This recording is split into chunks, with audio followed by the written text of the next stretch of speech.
Hi everyone, welcome back to Learn With Me. I'm Deborah Hanson, and today we're going to be looking at AP Psychology 4.4, Psychodynamic and Humanistic Theories of Personality. So in this video, we're going to look at the CED question. There are two, but we're going to look at the first one in this video, and we're going to look at the essential knowledge that the College Board wants you to know for exam day. So before we get started, as always, thank you so much to everybody who has hit that like button and subscribed to my channel. I really appreciate it, and it helps me a lot. So thanks for doing that. Okay, so now let's get started. So as always, I always have a slide with all the key terms that are important for this section of Unit 4. So I always do a separate video with those, and I think that's already on my channel anyway, but you can listen to that and get the definitions and examples for each of the words, because we know that the key terms are important, because if you can apply them to whatever question you're getting on test day, that's going to be really helpful. So however you decide to keep track of those cards, whether it's flashcards or notes or whatever works best for you. I personally like flashcards, but I'm a little bit old school. So I like the flashcards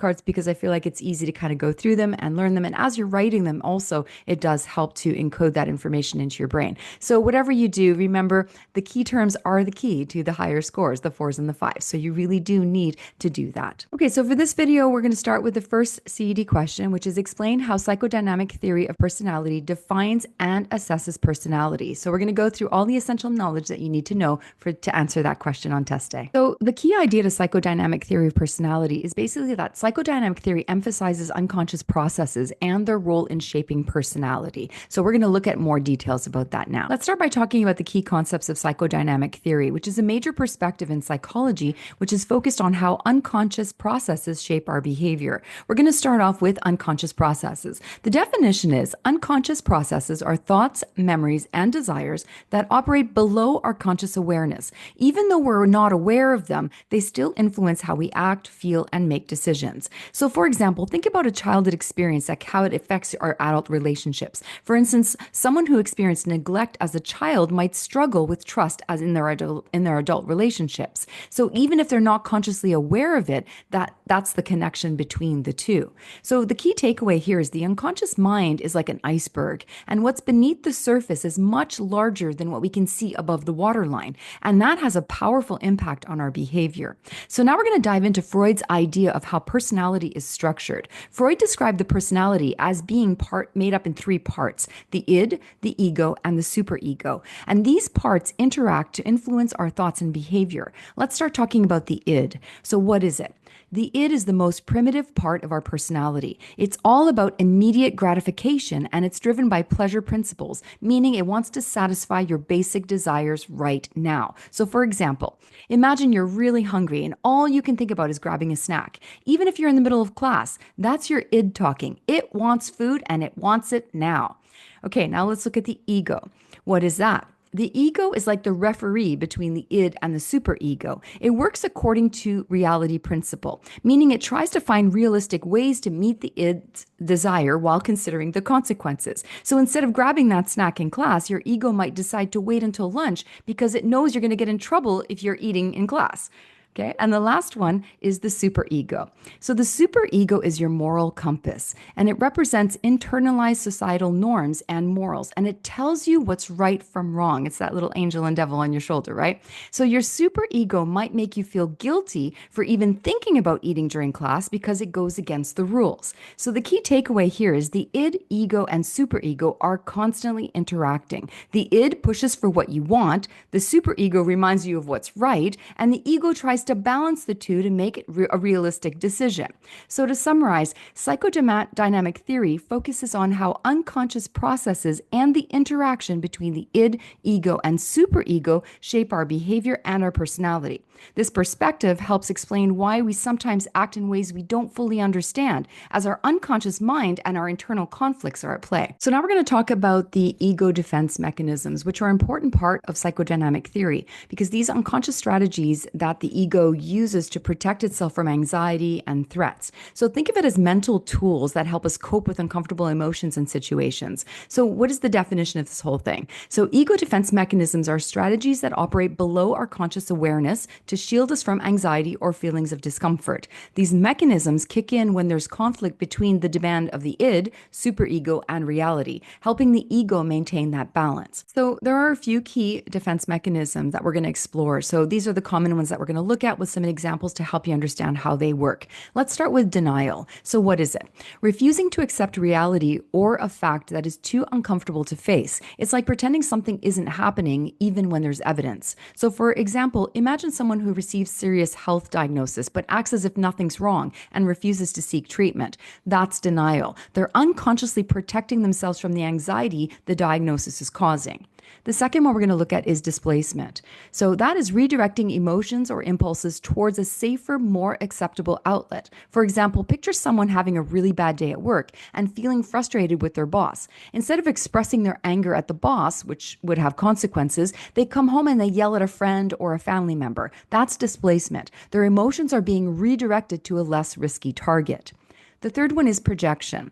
So attributing one's own feelings or thoughts to someone else. This can happen when we're uncomfortable with our own emotions and we push them onto others. So for example, if you're feeling angry but you don't want to admit it, you might accuse someone else of being angry instead. And by doing this, you avoid confronting your own feelings.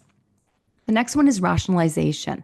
This is creating a logical sounding excuse to justify behavior that might otherwise cause guilt or shame. So let's say someone cheats on a test, but justifies it by saying, well, you know what, it's fine because everyone cheats sometimes. That's rationalization. They're making an excuse to protect themselves from feeling guilty. The next one is reaction formation. This is when someone acts in the exact opposite way to how they truly feel, often to hide or suppress their genuine emotions. So for example, imagine disliking someone but being overly polite, or even going out of your way to be nice to them. This reaction is formation at work, as the behavior directly contradicts the underlying emotion. The next one is regression. Regression occurs when someone reverts to childlike behavior as a way to cope with stress or overwhelming situations. For example, let's say an adult throws a tantrum when they're upset or stressed. They're yelling, they're pouting, they're sulking, just like a child. This is an example of regression. The next one is repression. Repression involves unconsciously blocking painful or traumatic memories from conscious awareness. It's a way of keeping distressing thoughts or experiences out of your mind. So a person might forget a traumatic event from their childhood entirely, even though it may still influence their behavior or emotions. The last one we're going to look at is sublimation. Sublimation is considered one of the more constructive defense mechanisms. It involves channeling unacceptable impulses or desires into socially acceptable or productive activities. For example, a person feeling intense anger might take up boxing or create powerful artwork. Instead of acting on their anger destructively, they're redirecting it into something positive. So here's our key takeaways for these defense mechanisms. Defense mechanisms, are the ego's way of protecting us from emotional pain or anxiety. While they can be helpful in the short term, over-relying on them can prevent us from addressing the root cause of our issues. So on the exam, please be prepared to define these mechanisms and provide real-life examples like we've just discussed. The next thing we're going to look at is how personality is assessed in psychodynamic theory. A key way this is done is through projective tests, which are tools designed to uncover unconscious thoughts, feelings, and motivations. These tests use ambiguous stimuli to encourage individuals to project their unconscious mind onto the task. So let's break it down. Let's start with the definition of projective tests.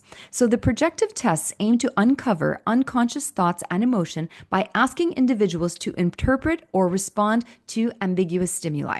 The idea is that people will reveal hidden aspects of their mind through their responses. So these tests are especially useful in psychodynamic theory because they align with the focus of the unconscious mind. So let's look at a couple examples of projective tests. The first one is Rorschach Inkblot Tests.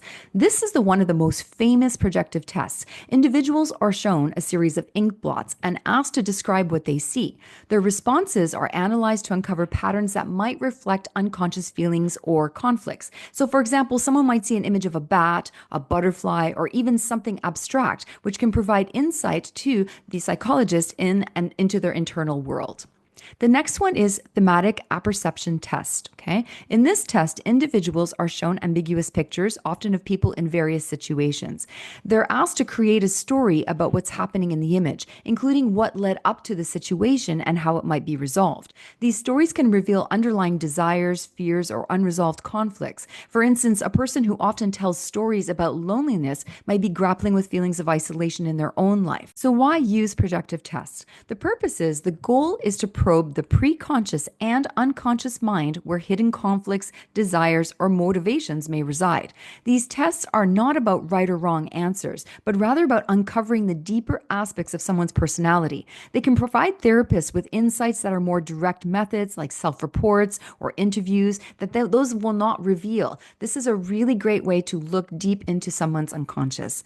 The key takeaway for this is that projective tests like the Rorschach Inkblot Test and the Thematic Apperception Test, they call it the TAT, are powerful tools in psychodynamic theory for exploring the unconscious mind. They align with the core psychodynamic beliefs that much of our personality is shaped by hidden unconscious processes. And by interpreting responses to ambiguous stimuli, therapists can gain valuable insights into their clients' inner worlds. So now that we've really had a really closer look at psychodynamic assessments, let's look at the advantages and criticisms of these tests, especially the Rorschach Inkblot Test and Thematic Apperception Test. Because while these tools can offer unique insights, they can also have limitations. Let's first look at the advantages. One advantage is the insight into the unconscious processes. So one of the major strengths of psychodynamic assessments is their ability to explore the unconscious mind. These tests can uncover hidden conflicts, desires, or fears that individuals may not even know exist.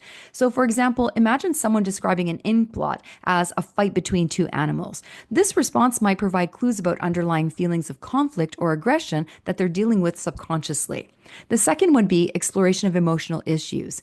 These assessments can be especially useful for diving deep into emotional problems. They allow therapists to explore complex emotions that might not surface in a more structured or direct assessment. For example, a person might create a story in the TAT that reveals themes of loneliness and insecurity, which could really point to unresolved personal struggles. Now let's look at the criticisms. First is subjective interpretation.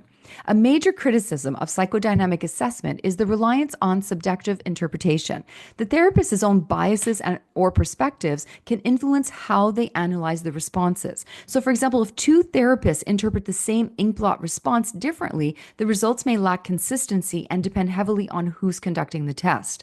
The second one is lack of empirical support. Another issue really is that strong empirical evidence for the reliability and validity of these tests. While they provide rich qualitative data, their scientific rigor is often questioned. So for example, if a person responds to an ambiguous image, there's no standardized method to verify whether their interpretation reflects their true unconscious thoughts. So this raises doubts about the accuracy of the findings. So while psychodynamic assessments like projective tests can offer valuable insights into the unconscious mind, they also have limitations. And their subjective nature and lack of strong empirical backing mean that they should be used cautiously and in conjunction with other validated methods. It's important to understand how psychodynamic theory is applied in real life, both in therapy and in everyday understanding of human behavior. So let's start with clinical use. Psychodynamic theory plays a significant role in therapeutic settings because it helps therapists explore unconscious conflicts and defense mechanisms So the key takeaway in both therapy and everyday life is that psychodynamic theory helps us uncover our hidden forces. That's what shapes our decisions, our actions, our relationships. It emphasizes the power of the unconscious mind in influencing behavior and offers a framework for achieving greater self-awareness. Let's summarize what we learned today. So we talked about psychodynamic theory, which focuses on unconscious processes shaping personality. We talked about ego defense mechanisms, which protect the ego from threats and anxiety. We talked about personal assessments, which we use projective tests like the Rorschach Inkblot Test and the TAT to explore unconscious thoughts. And our key takeaway today was that while psychodynamic theory offers valuable insights, its methods face criticism for subjectivity and lack of empirical evidence. So that's all the essential knowledge that you need to know for 4.4, the first CED question. Explain how the psychodynamic theory of personality defines and assesses personality. So if you found that helpful, hit that like button, and even better, subscribe to my channel if you can. Helps me a lot. I really appreciate it. If you have any questions, put them down below. You'll also find the link below to the full slideshow and the workbook that goes for the entire Unit 4. So if you want to look into that, just hit the link and it'll bring you to my Teacher Pay Teacher store where you can find all the information that you need to do to buy that. Okay, so thank you so much. Thanks for listening, and I'll see you next time.